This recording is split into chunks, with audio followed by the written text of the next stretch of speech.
know what? I'm like Warren Buffett. I don't like it when the price goes up like this because I'm able to get fewer Satoshis for my dollar cost averaging when I see dollar. And so I'm not getting as many Satoshis, but here's what he sees when he looks at the data, the chain analysis. Margin longs will be spanked until they go short.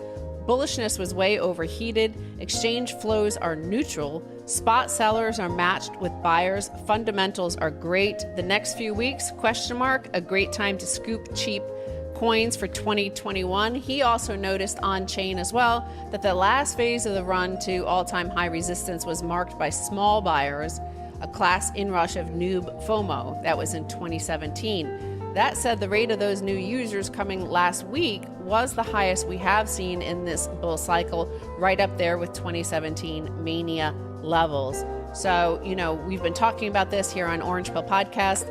Certainly, we have right here, okay? And what we're seeing is that these, big hedge funds like Paul Tudor Jones, like Sten Druckenmiller, they tend not to be as panicky as a retail investor coming in with their $500 worth of Bitcoin. So, however, he's saying that in the last week, you did see a lot of those people coming into the sector. You probably saw that in the shitcoin market, where in the shitcoin market, we did see like some of those tiny coins with very little liquidity, small market caps. We saw them go up by up to 40-50% in a day. And so that was the sign of the arrival of those retail traders, in my opinion. What do you think, Max? Well, I look at it this way.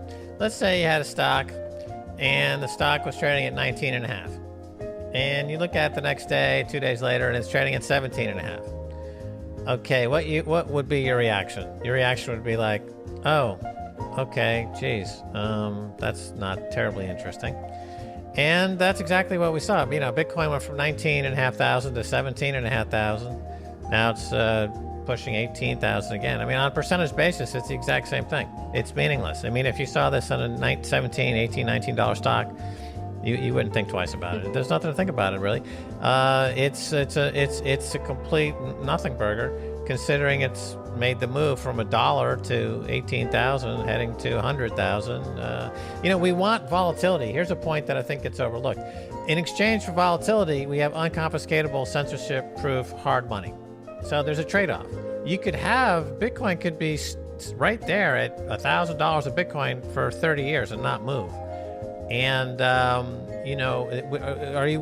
would you prefer that? No volatility, but it would be confiscatable and it would be also censorable, like you have with $1. Okay, or would you be happy with that? Or would you take unconfiscatable, uncensorable money, and it's going to be volatile as it moves up toward 100, 200, 300,000 a coin? So that's the question you have to ask yourself.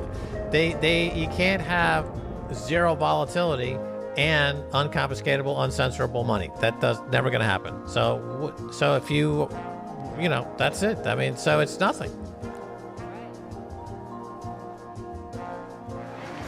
Hey, man. The Russian thing is just a big nothing burger. Really? Yeah.